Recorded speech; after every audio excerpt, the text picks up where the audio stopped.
We start Saturday afternoon. It will be at Arrowhead Stadium. The Chiefs, coming off their extended bye, will be hosting the Texans. And it's like these two teams played just last weekend. That's what it feels like. And in reality, it's been about a month ago. But how much has changed? More than you might think when you look at, some of the subtractions and additions due to injury.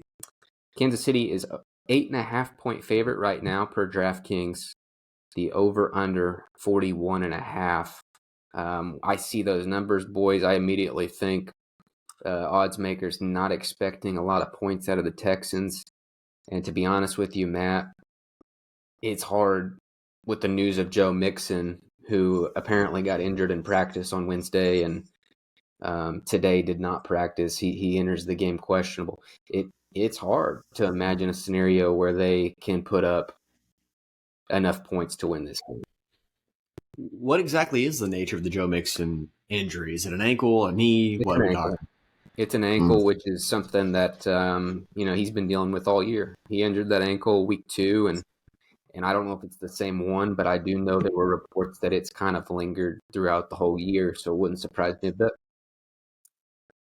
Yeah, I mean, that's a tough blow for Houston, 100%, because I think a lot of us going into this one was kind of thinking Mixon's going to be that X factor, right? If Mixon can have a good ball game, if they can block for him well, and, he rip off 100, 130 yards, that's going to be the game changer for the Texans, right? As well as their defense, of course. But that's going to be the X factor on offense. And without him, I don't know. But who knows? Maybe a fresh Dameon Pierce is just as lethal. So something to take into account as well.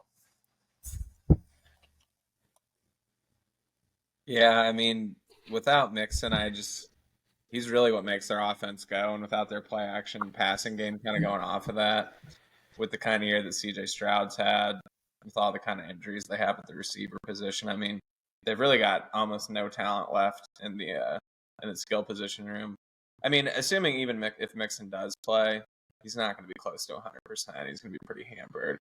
And at that point, you're pretty much looking to Nico Collins to just go thermonuclear in Kansas City on Saturday afternoon, which is a pretty tough ask given the Chiefs' defense. Yeah, and an icing on the cake is for Kansas City. They get back this weekend the cornerback 2 that they lost all the way back in week 6. Jalen Watson's been out for 3 months now, and on one side of the coin, you say he's been out for 3 months now. What if there's some issues there coming back on the field? But I think, Robert Woods hasn't practiced this week. He's questionable. He may not even play. It's a good little situation for him to maybe knock that rust off without the consequences of giving up a ton of explosive plays. Because I do think Nico Collins is going to get safety help over top from start to finish. There's just nobody else to fear who can take this game over. Nobody else that Stroud is going to be comfortable forcing the ball to in tight coverage. So there's that piece of it. There's the factor that we've saw this matchup play out recently, and it just feels like styles make fights. I don't know. I can't put my exact finger on it, but it felt like Kansas City was always one step ahead of Houston when they last locked up, and I don't know that this will be different. Guys, one thing I do want to point out, it's playoff season officially for Kansas City, first game. Mahomes enters this game. I'm going to read off his career playoff stat line. Okay. Now we start with the record. QB wins. I hear you. He's a 15-3 quarterback. Completion percentage, 67.86%. 46 total touchdowns in those 18 games. 8 interceptions. 105.8 passer rating. And his QBR, the ESPN stat that I find to be pretty good as far as kind of a catch-all, is above 83 out of 100 in the playoffs. So, look, I don't need to explain to our bright listeners what that means. He has, so far, not just played well in the playoffs. He's literally played, I would say, as good as a person can. And I don't think there's anything on the Texans. I mean, yes, they have the pass rush, but again, Chiefs have already showed that they know what they need to do to work around that.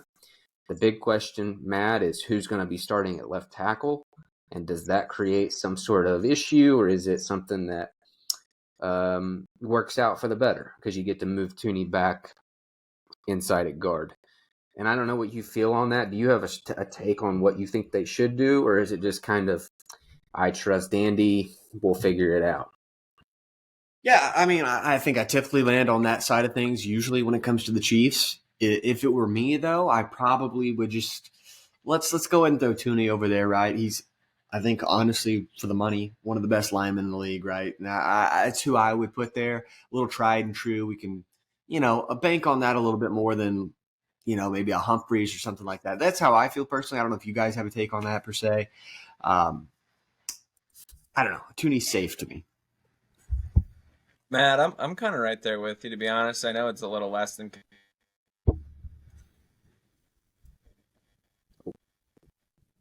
Look, sound went out. You there, Gillen? Well, maybe a connection. While we wait for him to come back, I've spent plenty of time, obviously, thinking about this. My take, Matt, is, and these are questions that really only the coaches probably know or can answer. But if you look at the games where the offense kind of took off, which really did start with Houston and then increased with Pittsburgh, they have to ask how much of that was because of Joe, or was it because of the way Patrick was operating, getting the ball out of his hands, or the way we were calling plays? If they can look at it and say, you know what, it really wasn't like we could put a lot of different guys in there at left tackle and have the same result, then you do have to really take a long look at sliding Joe back inside at guard, where you get a big upgrade at that spot. My prediction, and let me be clear, whatever they decide, I'll be cool with and I'll understand. I think they have the information to make the call. My prediction right now is they start Humphreys, Tooney goes back to guard. If things go well, you've got your best five. If things don't go well, say the first half is particularly ugly, you can always, make that switch. And in this particular game, good chance you'll still survive, right? You'll still get to the end, even if you have a bad snap or two from Humphreys. But it's not all that unfamiliar territory. I mean, last year, Donovan Smith missed the last month of the year and then just showed up in the playoffs and started again. And it's not that he was, an all-pro or anything like that, but he was good enough. He was solid enough to not cost them games. And that's all they're really looking for out of who plays in these matchups. Oh, yeah. I mean, 100%. You're right. Yeah, I mean, there's probably no harm in that, right? Giving Humphreys a shot again and Tooney back to where he actually plays. Either way, I'm with you 100%.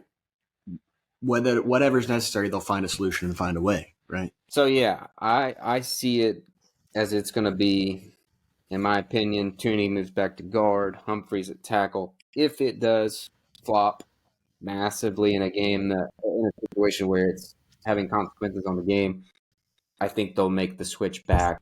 But I do think Gillen, they're going to give this a shot with the chance that it gives them upside. Yeah, I think you're probably right. Now that I've had a little bit of time to think about it while we've been on here, it's the case that if Humphrey struggles a little bit, you can always kick Tooney out and adjust from there, and potentially lose a little bit on the inside, but then shore up the outside. But the case is, if you move Tooney outside and for whatever reason he's getting his ass kicked by Will Anderson, it's like you could be drawing dead the rest of the game. And really put your team momentum-wise in a position that they wouldn't want to be in. So I like where your head's at with that one. What do we think as we kind of draw towards the end of this discussion?